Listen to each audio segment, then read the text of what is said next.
Olá, assombrados! Eu sou a Ana Paula e vou contar vários relatos para vocês neste Tipo Eu Vivo Estendido de hoje. Tudo bem? Eu espero que sim, que esteja tudo bem. Já vou pedindo para você deixar um like no vídeo. Não se esqueça de se inscrever se por um acaso ainda não for inscrito. E se quiser ver relatos com dramas da vida, coisas da vida, mas sem assombração, vai lá pro meu outro canal, o Conto pra Ana. Combinado? O link tá aqui na descrição. E vamos para os relatos de hoje. E o primeiro é este, a criatura no terreiro. Oi, Ana, tudo bem? Me chamo Fulana, mas pode me chamar de Fulane. Esse relato não é meu, e sim de uma amiga da minha mãe. Tadinha, era uma pessoa muito boa, muito tranquila. Era? Ela não está mais entre nós? Era uma pessoa muito boa, muito tranquila. Bom, os nomes foram trocados, caso precise, já estão trocados.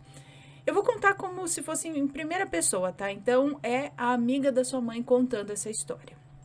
E ela diz assim: eu morava à beira da BR e o meu terreiro era aberto. Eu acho que o terreiro que ela quer dizer aqui não é um terreiro de umbanda, alguma coisa assim. É o terreirão do quintal da casa, eu acho. Sabe? Aquele quintalzão de geralmente no sítio, que tem assim. Minha mãe falava, onde secava café. Então, eles chamavam de terreiro, terreirão, né? Bom, o meu terreiro era aberto, qualquer pessoa poderia adentrar. Mas ali onde eu vivia sempre foi muito sossegado. Ninguém mexia em nada. E eu digo isso porque o meu tanquinho ficava do lado de fora. E era ali que eu lavava as minhas vasilhas e deixava para secar. Nesse dia não foi diferente. Nós jantamos, eu e meus 3 meninos, lavei tudo, coloquei as vasilhas para secar, coloquei as crianças para dormir e fui sentar no sofá para ver um pouquinho de TV. Foi então que eu ouvi alguém mexendo nas minhas vasilhas. Na hora eu pensei, é ladrão, vai levar meus pratos tudo. Sempre fui muito medrosa, então eu não ia lá fora, né, de jeito nenhum para encarar alguém. Eu olhei pelo basculante ali, né, pela janela, aquele que dava direto para o lugar onde eu deixava as vasilhas. Eu abri só um pouquinho, devagarinho assim, para ninguém perceber que eu estava olhando. Ana, na hora o meu corpo gelou. Eu simplesmente congelei. Parece que se alguém não me tirasse dali, eu ia ficar parada ali para sempre. E olha, quem dera fosse um ladrão. Eu não teria sentido nem metade do medo que eu senti ali. Eu vou tentar descrever o que eu vi, o que era aquilo. Primeiro, era enorme. Podia parecer um porco, mas não era um porco. Os olhos eram vermelhos, mas vermelho assim, sangue vivo. Os pelos eram completamente negros, mais escuros que a própria escuridão. E ele era feio. O bicho feio, feio de um jeito que não parecia coisa desse mundo. Tava ali, mexendo nas minhas vasilhas, como se estivesse procurando alguma coisa ou revirando tudo. Quando eu consegui sair daquele transe, a primeira coisa que fiz foi correr e mandar meus filhos entrarem dentro do guarda-roupas. Vai que aquilo resolvesse entrar na casa, né?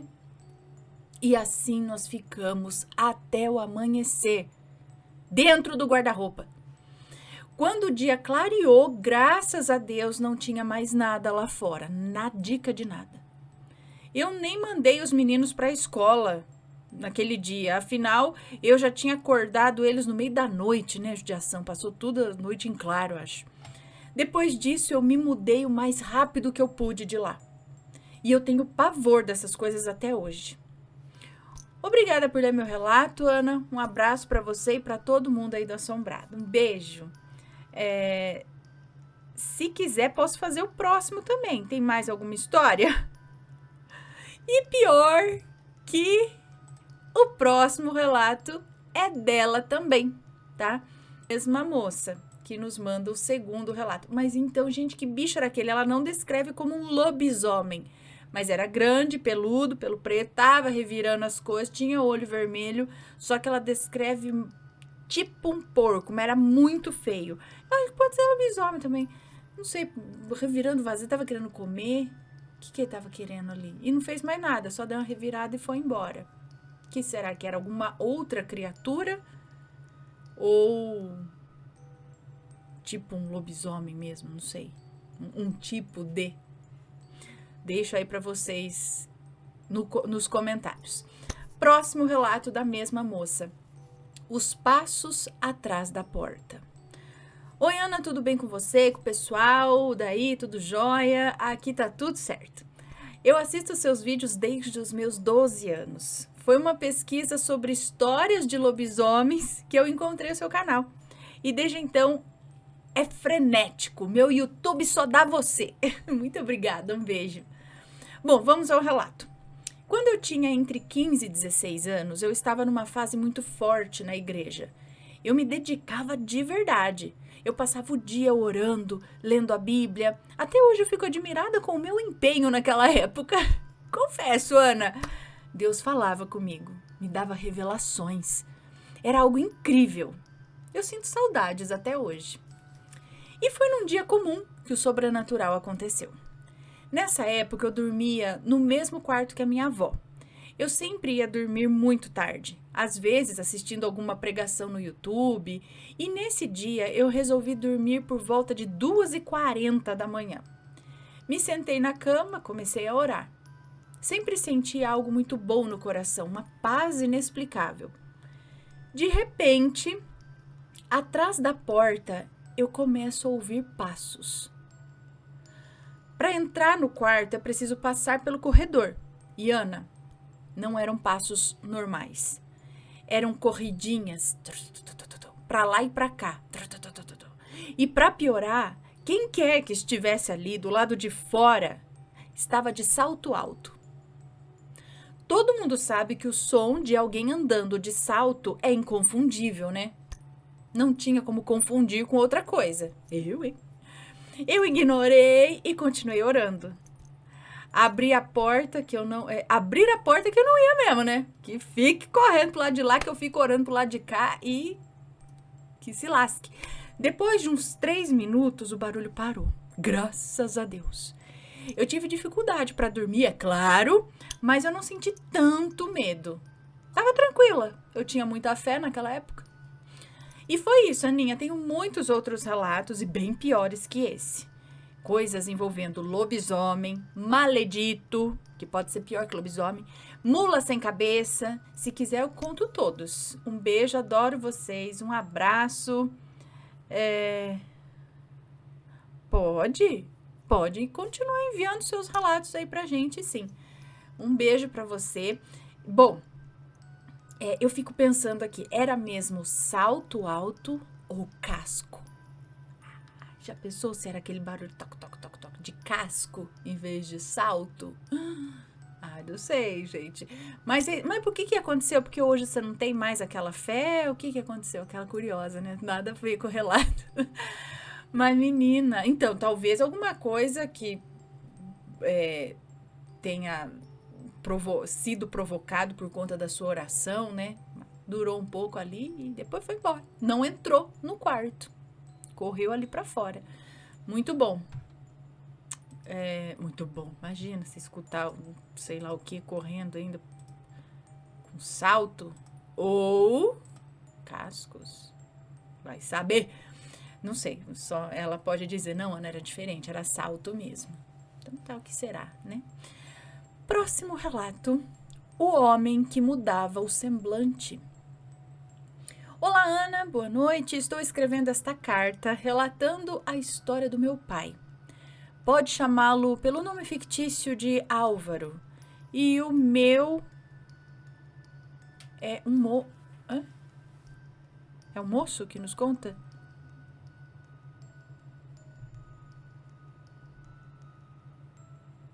Bom, não sei. Se precisar do nome eu uso, mas parece que é um moço.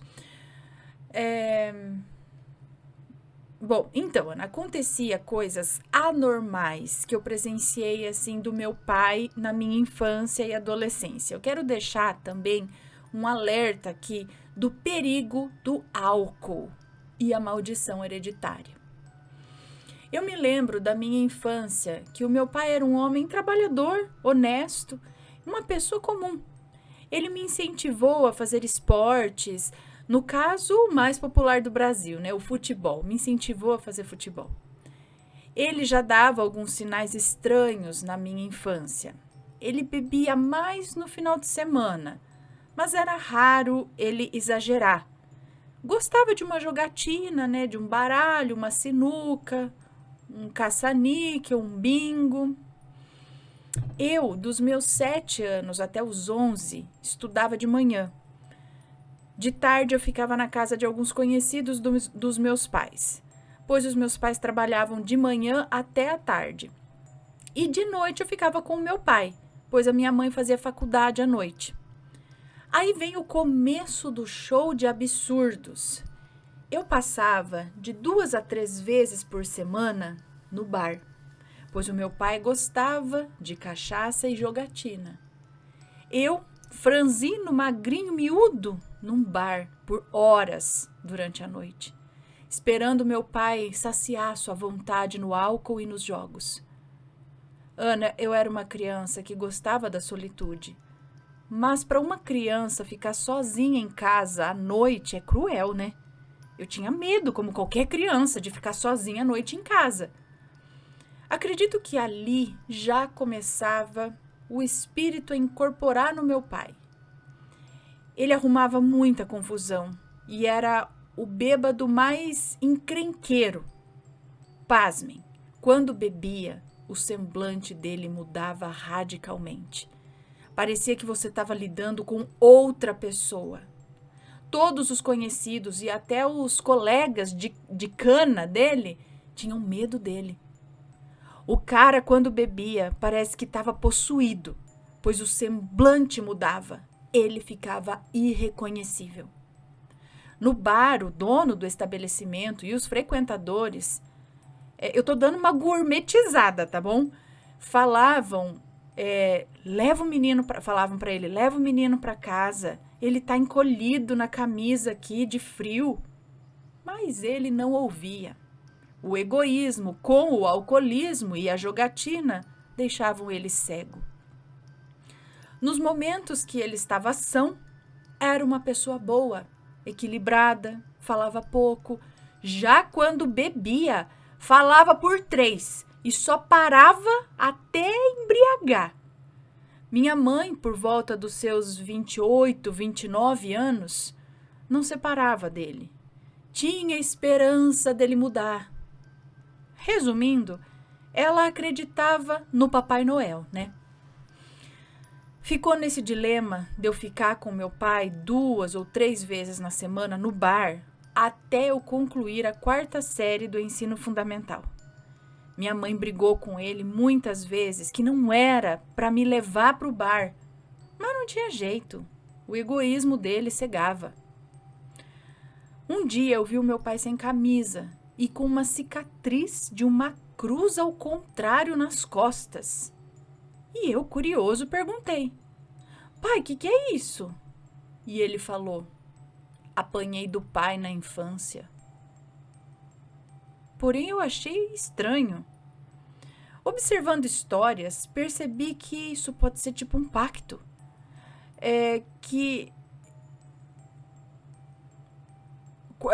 Pode ser tipo um pacto, o qual que é, aí eu já não sei. As peças vão começando a se encaixar. Essa cicatriz de cruz nas costas deve ser algum fechamento de corpo, pois o homem já foi para UTI 2 vezes e continua 0 bala. Já dirigiu alcoolizado por anos e bateu o carro algumas vezes, só que mal sofreu um arranhão. Em 2014, ele parou de beber. Gente de todas as religiões fizeram suas preces e o homem deixou a bebida alcoólica. Olha, mesmo assim eu tenho um pé atrás. A família paterna... eu tenho um pé atrás, acho que com a família paterna, que tem aí uma maldição hereditária com o álcool. Olha, eu escrevi 5 folhas, mas acabei resumindo para não ficar muito longo.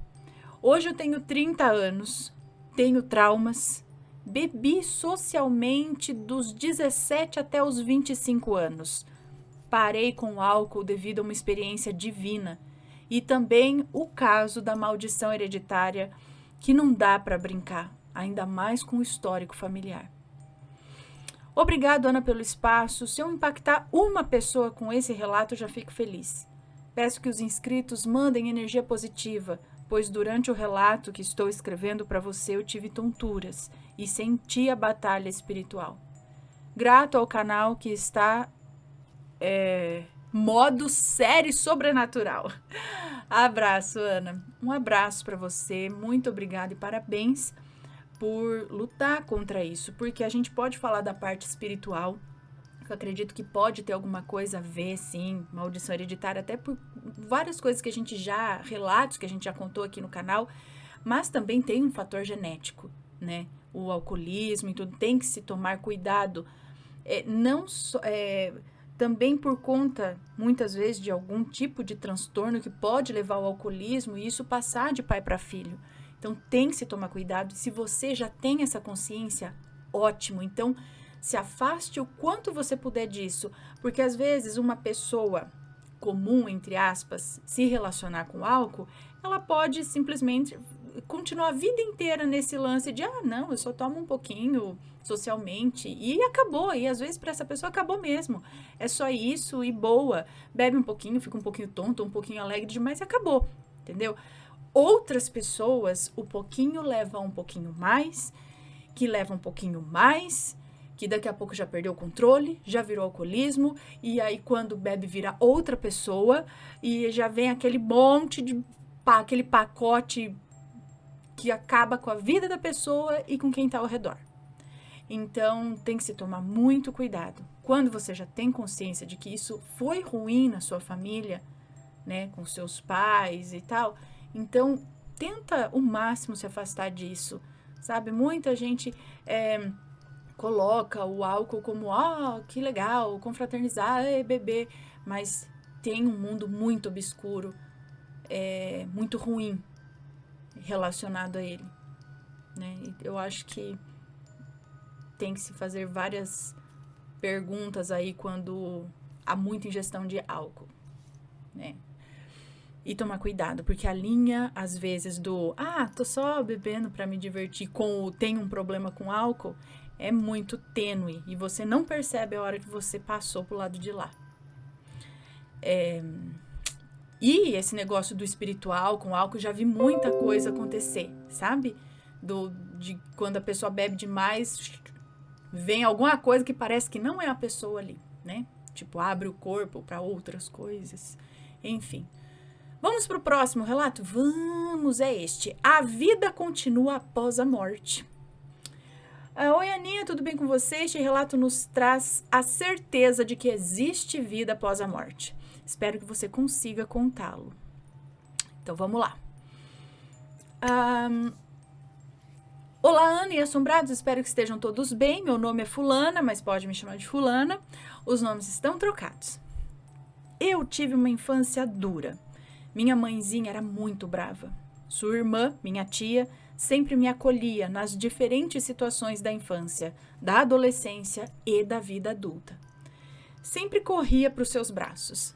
E ela me dizia, não tem nada, minha filha, amanhã vai melhorar. Tão linda! Infelizmente, a minha tia faleceu e o meu vínculo com ela continuou. Conversava com ela em diferentes momentos. Às vezes, lavando louça, eu olhava pela janela, lhe jogava um beijo e perguntava se ela estava me escutando.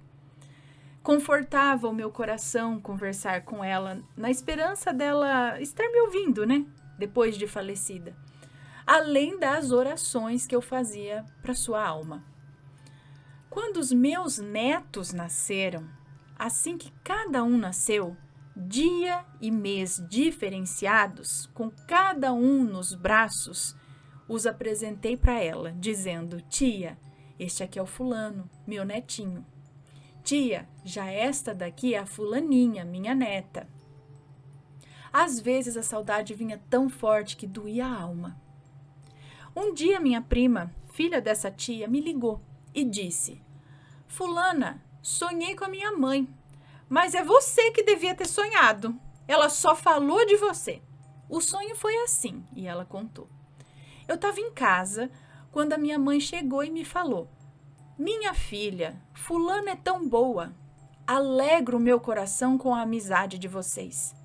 Diga a fulana que eu escuto as suas conversas, que eu recebo os seus beijos e as suas orações. Diga a ela também que os seus netos são lindos. Aqui onde estou tem um quartinho que também faço orações para vocês. Gente, enquanto a minha prima dizia que não entendeu nada do sonho, eu chorava copiosamente. Minha prima ali, sem entender nada. Assim que eu me acalmei, eu expliquei a ela as minhas conversas com a minha tia. O dia do nascimento dos meus netos, em que eu apresentei ela e tudo aquilo, né? Minha prima ficou estarrecida, agora compreendendo o sonho. Ana, querida, eu sou tão grata por esse sonho. Eu sigo amando e conversando com a bonita minha tia. Desejo tudo de maravilhoso para você, para sua família e para cada inscrito do canal. Gratidão por compartilhar este relato. Enfim, este sonho deixa claro que a vida continua. Beijos e até outro relato. Um beijo para você, muito obrigada, é muito interessante isso, né? Eu acho muito demais.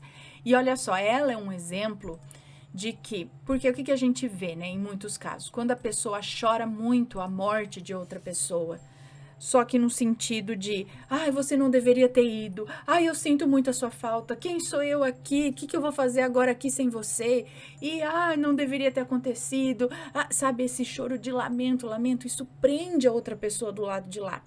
Mas no caso dela, é uma saudade que é inevitável, também não dá para pedir para a pessoa não sentir saudade da outra, né? É inevitável, só que é uma saudade com compreensão, né? Eu sei que ela foi, continuo amando, continuo enviando amor com compreensão de que ela está do lado de lá, onde deveria estar, né? Por conta do que aconteceu, e eu do lado de cá.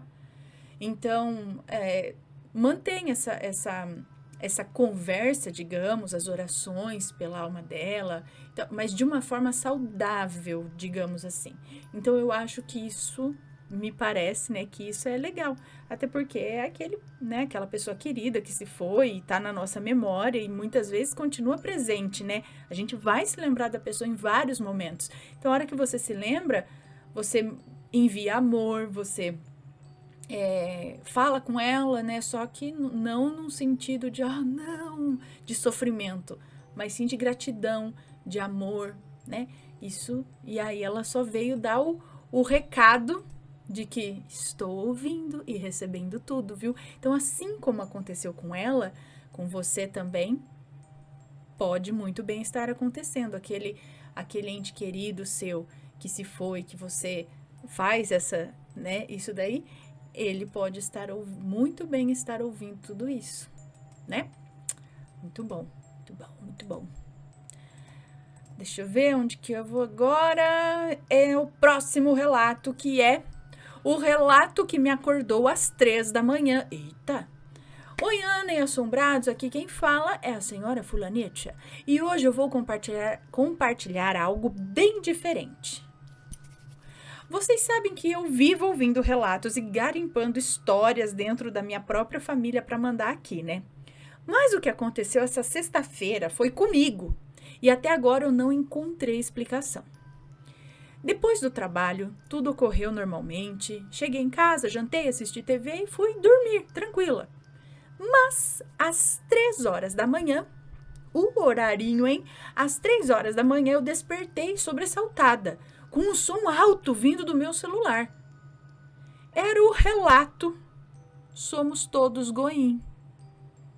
Tocando, mas na maior altura possível.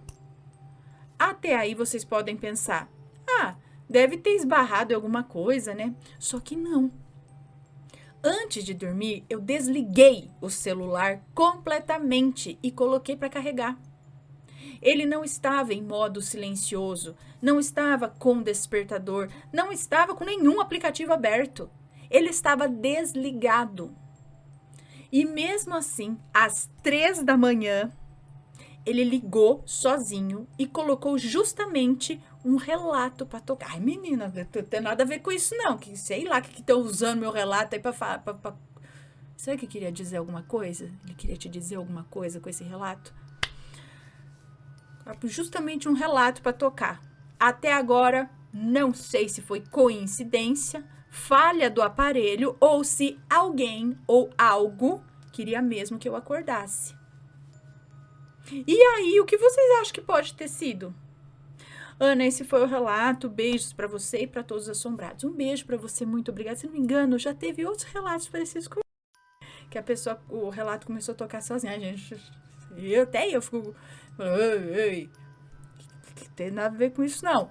Mas olha, no que a gente pode pensar? Tá, é que você, não sei se... Você deve conhecer teu celular e isso deve ser uma prática comum tua, né? Então, você sabe o que você tá falando. Mas, penso aí na possibilidade de repente, o celular estar desligado, carregando, né? E a hora que ele carrega o suficiente ou carrega tudo, ele liga sozinho. E aí, de repente... Mas aí ela teria que estar assistindo aquele vídeo, não é? Ele não ia entrar no YouTube, depois buscar um relato e dar play. Se você tem um vídeo que você estava assistindo e simplesmente, sei lá, deu pausa no vídeo e aí, sei lá, desligou, não sei o que, saiu, não sei. De repente ele pode voltar, dar algum bug ali e ele dá play de novo no vídeo que você estava assistindo. Agora, muito estranho não ter nenhum aplicativo aberto e ele sozinho ir lá, abrir o aplicativo e justamente no relato, somos todos goim justamente às 3 da manhã. Aí pra mim já é coincidência demais. Aí eu fico pensando, tá, se alguém queria te acordar, por que com o relato somos todos goim e por que às 3 da manhã? O que isso queria dizer? Acho que a formiga picou meu pé aqui. Será que isso quer dizer alguma coisa? Mas olha, dá uma olhada no relato de novo e veja o que você sente. Será que para fazer alguma oração por algo desse tipo? O que acontece lá no relato? Um alerta? Não sei, gente. Mas assim, eu acho que se você acorda por qualquer motivo, justamente às 3, né? Qualquer momento da madrugada, pá, acordei não sei porquê, faz uma oração. Faz uma oração. E principalmente se for às 3 da manhã, faz 2 orações. Sei lá, eu, hein? Vamos pro próximo relato, então. E o último de hoje, que é este, bem curtinho. Me dá um cigarro? Vamos ver. Oi, Ana, me chamo fulana, mas quem conta esse relato é a minha mãe, a Beltrana.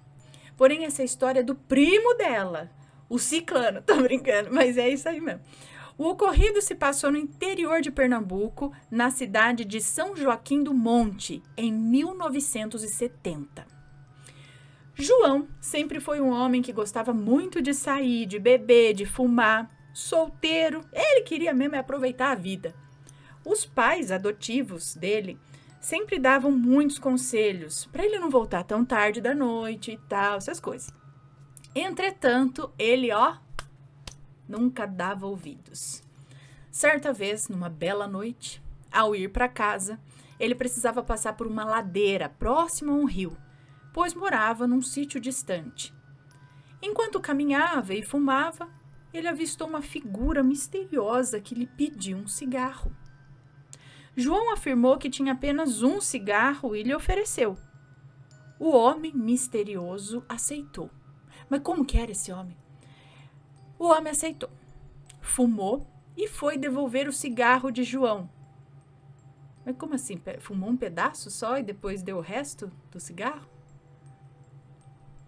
E foi devolver o cigarro do João. No entanto, João recusou. O estranho homem falou: sorte sua não ter aceitado o cigarro de volta. Depois disso, o homem abriu uma maleta que ele portava ali e João viu ossos de caveira dentro. Ossos de esqueleto dentro da mala. Constatou então que aquele homem não era coisa desse mundo, não, mas sim um ser maligno. Quando chegou em casa, arrepiado e nervoso, ele caiu aos pés da porta sem falar nada. A mãe viu, ficou bastante preocupada com o filho, colocou-o para dentro de casa e esperou o filho acordar. Ele desmaiou, chegou e desmaiou, acho. Colocou o filho, esperou ele acordar. Quando João despertou, contou essa história para sua família e todo mundo, claro, ficou surpreso. Bom, eu espero que goste, muito obrigada. Eu e minha mãe somos fãs do canal, assistimos desde 2018. Um beijo para você, muito obrigada. E aí, o que será que tinha acontecido? Quem que era o homem? Vou saber. Sorte sua não ter aceitado o cigarro de volta. Ué? Se me ofereceu de volta, não posso aceitar? E se ele tivesse aceitado? E ele iria saber que homem era aquele? Ele foi educado. Ele foi educado, foi solícito, ofereceu cigarro. Se ele tivesse dado de volta, ele podia ter achado que o homem lá não queria mais e só tinha um, pegar... Eu sei lá. E aí, ó, ainda bem, é a maleta cheia de osso. Falei, filho, o que você tá fazendo por aí, meu querido? Não sei. Será que era uma entidade? E por que será que sorte dele não ter aceitado o cigarro de volta? O que será que teria acontecido se ele tivesse aceitado o cigarro de volta? Então a assombração ali agiu de má fé. Ele queria que ele tivesse... não sei. Que ser era esse, hein? Alguém... Aí eu falo... Tô ficando... Ai, Senhor! Eu já tô ficando pirada. Afastando o microfone e continuando conversando com vocês. Achando que acabou aqui a gravação. Ai. E aí, o que vocês acham que aconteceu? Quem era essa entidade? Deixe nos comentários, com muito respeito, por favor. Que aqui nós já tá pirando. Um beijo e a gente se vê num próximo relato. Combinado? Então, fui. Agora sim, fui. Tchau, tchau.